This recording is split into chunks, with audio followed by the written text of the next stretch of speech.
रत्नागिरीमध्ये वाढू लागलेल्या उष्म्याचा फटका हा फळांचा राजा असलेल्या हापूस आंब्याला बसतोय। जिल्ह्याचं तापमानही 35 ते 37 अंश सेल्सिअसवर पोहोचलंय। उष्णतेमुळे फळ गळतीला सुरुवात झाली, त्यामुळे बागायतदार शेतकरी चिंताग्रस्त झाला।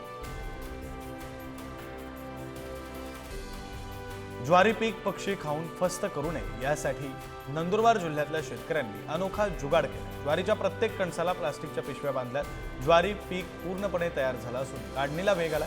अशातच पक्ष्यांमुळे पिकांचं मोठं नुकसान होतंय आणि त्यासाठी म्हणून हा उपाय करण्यात आला। उन्हाळा वाढल्यानं जालना बाजारामध्ये लिंबूला मागणी वाढलेली आहे। जालना बाजारामध्ये सध्या लिंबूची आवक ही कमी असल्यानं लिंबूचे भाव वाढल्याचं चित्र पाहायला मिळतंय आणि त्यामुळे येणाऱ्या काळात लिंबूचे भाव आणखीन वाढतील असा अंदाज लिंबू उत्पादक शेतकऱ्यांनी सुद्धा व्यक्त केला। राज्यातील साखर कारखान्यांकडून तब्बल 2441 कोटींची एफआरपी थकलेली आहे। पश्चिम महाराष्ट्र वगळता बहुतांश कारखान्यांकडे कमी जास्त प्रमाणात एफआरपी थकलेली आहे। राज्यातील ऊस गळीत हंगाम हा अंतिम टप्प्यात आलाय। 199 पैकी 38 साखर कारखान्यांनी हंगाम समाप्त केला। नांदेडच्या बाजारपेठेमध्ये लाल हरभऱ्याला मागणी वाढलेली आहे। आरोग्यासाठी पोषक असणाऱ्या हरभऱ्याचं उपाशीपोटी सेवन करण्याकडे नागरिकांचा कल वाढलाय आणि त्यामुळे बाजारात भाव देखील वाढलेला आहे। तर सध्या प्रति क्विंटल 6000हून अधिकचा भाव हरभऱ्याला मिळतो।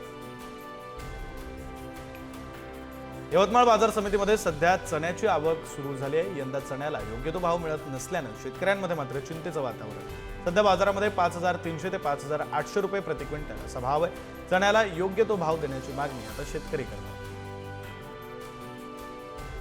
नांदेडच्या उमरीमध्ये मोठ्या प्रमाणात केळीचं उत्पन्न घेण्यात आलं, मात्र सततच्या वातावरण बदलामुळे केळीच्या बागांवर MV व्हायरसचा तसंच करपा रोगाचा प्रादुर्भाव वाढला। शेकडो हेक्टर क्षेत्रावर रोगाचा प्रादुर्भाव झाल्यानं शेतकरी अडचणीत सापडले। नंदुरबार जिल्ह्यामध्ये पपईच्या दरात मोठी घसरण झाली। 25 रुपये प्रति किलोनं विक्री होणारी पपई आता 17 रुपयांनी विकली जाते। जिल्ह्यात जवळपास 10,000 हेक्टर क्षेत्रावर पपईची लागवड करण्यात आली। कुंभमेळ्यात या पपईला प्रचंड मागणी होती, पण कुंभमेळा संपताच पपईची मागणी सुद्धा आता कमी झाली। नागपुरात गाजराची मागणी वाढते, मात्र काही भागांमध्ये गाजर हंगाम अंतिम टप्प्यात आहे, त्यामुळे सध्या गाजराला चांगला दर मिळतोय। कळमना बाजार समितीमधील रोजची गाजर आवक 150 क्विंटल इतकी आहे, तर अमरावतीमध्येही रोज सरासरी 100 क्विंटल गाजराची आवक होते। खानदेशात मका पिकाच्या लागवडीत वाढ झाली, मात्र पिकांवर लष्करी अळीचा प्रादुर्भाव अधिक आहे।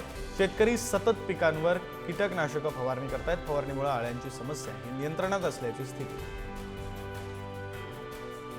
नाशिक बाजारात भाजीपाल्याचा पुरवठा वाढू लागला आणि त्यामुळे गेल्या महिन्याभरापासून भाजीपाल्याचे दर घसरलेले। बाजारात फळभाज्या आणि पालेभाज्यांसोबत कांदा, बटाटा आणि लसूणही स्वस्त मिळतोय। सध्या कांदा आणि बटाट्याची 30 रुपये प्रति किलोनं विक्री होते। राज्यामध्ये सोयाबीन नंतर आता हमी दरानं तूर खरेदी केली जाते। नोंदणीसाठी महिनाभराची मुदतवाढ देण्यात आली आहे, मात्र खरेदीला सुरुवात होत नसल्यानं आर्थिक गरजेपोटी शेतकरी खासगी बाजारामध्ये तुरीची विक्री करतात।